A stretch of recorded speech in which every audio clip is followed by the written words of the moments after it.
The drama surrounding this welterweight showdown at the MGM Grand had been building for weeks, 1,000 fans packing that Las Vegas arena for what they were about to witness.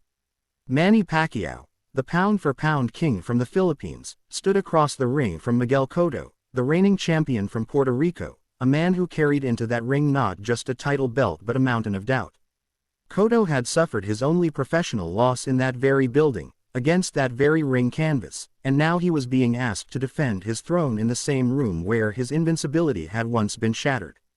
The odds makers had installed Pacquiao extraordinary number considering Cotto was the naturally bigger man, the champion, and a fighter who had never truly been broken even in his toughest wars. But there was a reason for that lopsided line, and it had everything to do with the trajectory Pacquiao had been on. A trajectory that had seen him dismantle killers like Oscar de la Hoya and Ricky Hatton with a blend of speed and power that seemed almost unfair for a man who had once been a flyweight. Before the opening bell, the instructions were simple and almost ceremonial, the kind of words spoken in every championship fight since the sport began. Fight clean, protect yourself at all times, and above all, obey. Men touched gloves and the storm began. From the very first exchange, Pacquiao made his intentions clear. He came out stabbing with the jab, a tactic that had worked wonders against Shane Mosley and would prove just as vital here, a punch designed not simply to score points but to blunt Cotto's timing and strip away the champion's ability to walk him down.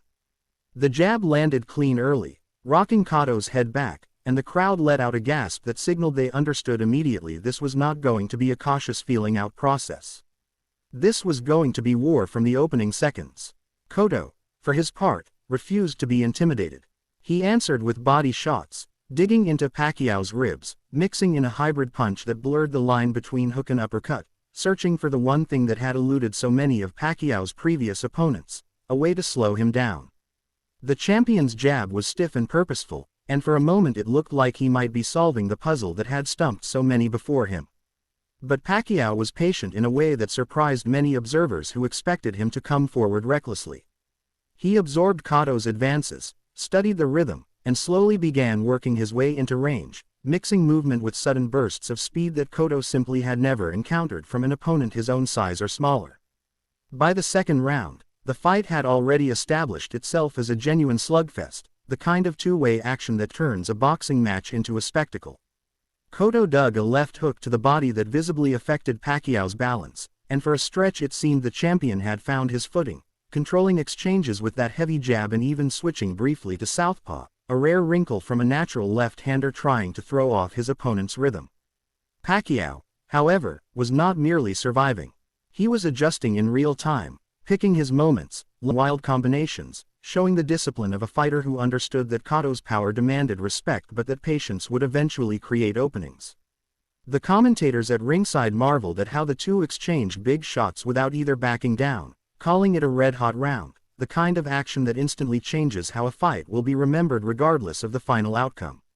Then came the third round, and everything changed in an instant. Pacquiao, who had spent 2 rounds probing and measuring, suddenly exploded forward with a lightning combination that ended in a picture-perfect counter shot, and Cotto's legs buckled beneath him. The champion went down, the first knockdown of his career against this level of speed, and the arena erupted into a deafening roar that seemed to shake the rafters. Cotto rose at the count, clearly shaken but still fighting, his pride refusing to let the moment define him just yet.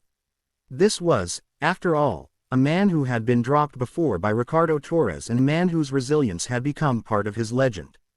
But Pacquiao smelled blood now, and he came forward with a controlled aggression that Cotto had never faced from a smaller man, driving him back, bullying him in ways nobody expected.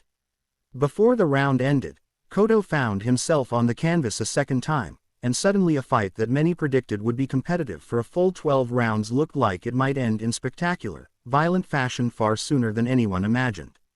Yet Cotto's heart proved to be exactly as advertised. Rather than collapsing under the weight of 2 knockdowns in a single round, he steadied himself, found his jab again, and began trading with Pacquiao in exchanges that had the crowd on its feet, both fighters landing thunderous shots, both absorbing punishment that would have finished lesser men.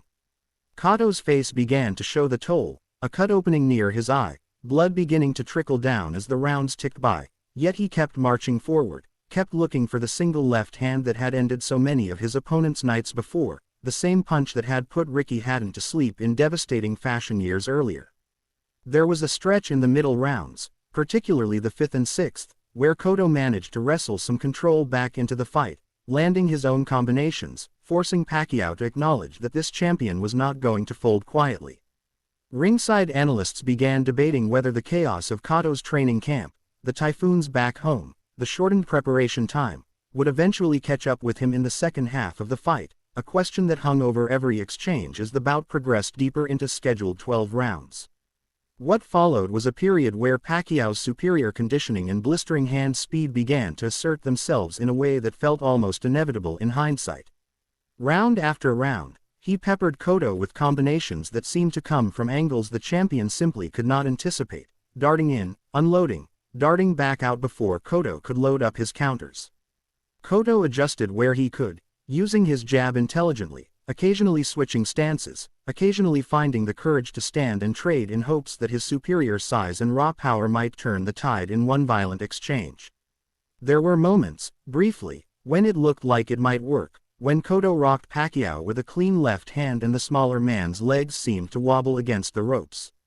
But those moments were fleeting, snapshots of what might have been rather than turning points, because Pacquiao always found an answer, always reset, always came back with his own combination to remind everyone in that building who was truly controlling the pace of this fight. By the time the fight reached its 9th round, the narrative had become impossible to ignore.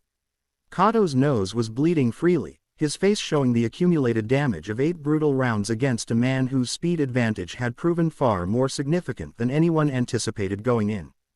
Pacquiao unleashed a furious assault that had Cotto wobbling, on the ropes, holding on desperately, absorbing punishment that pushed the fight to the very edge of being stopped right then and there. The referee hovered close, and for a moment it seemed the towel might fly in from Cotto's corner, but somehow the champion survived to hear the bell, battered but unbroken, a testament to the toughness that had defined his career even in defeat. His corner worked frantically between rounds, patching him up, urging him forward, asking for just one more round, then another, buying time in hopes that pride and survival instinct alone might carry him to the final bell. The 10th and 11th rounds became something closer to an exhibition of controlled dominance from Pacquiao rather than a genuine contest. He fought when he wanted to fight, coasted when he wanted to coast, dictating every second of the action while Cotto searched desperately for something, anything, that could change the complexion of a fight that had clearly slipped away from him. The champion's face told the story more vividly than any scorecard could, swollen and marked by the accumulated violence of 11 rounds against the fastest hands he had ever faced. Still he refused to fold entirely, still he threw punches in the final minutes, driven by the kind of pride that had defined his career and made him beloved across Puerto Rico and the wider boxing world. But everyone watching, from the ringside broadcasters to the fans screaming themselves hoarse, understood that this fight was building toward an inevitable conclusion. That conclusion arrived in the 12th and final round. Pacquiao came forward with the calm certainty of a fighter who knew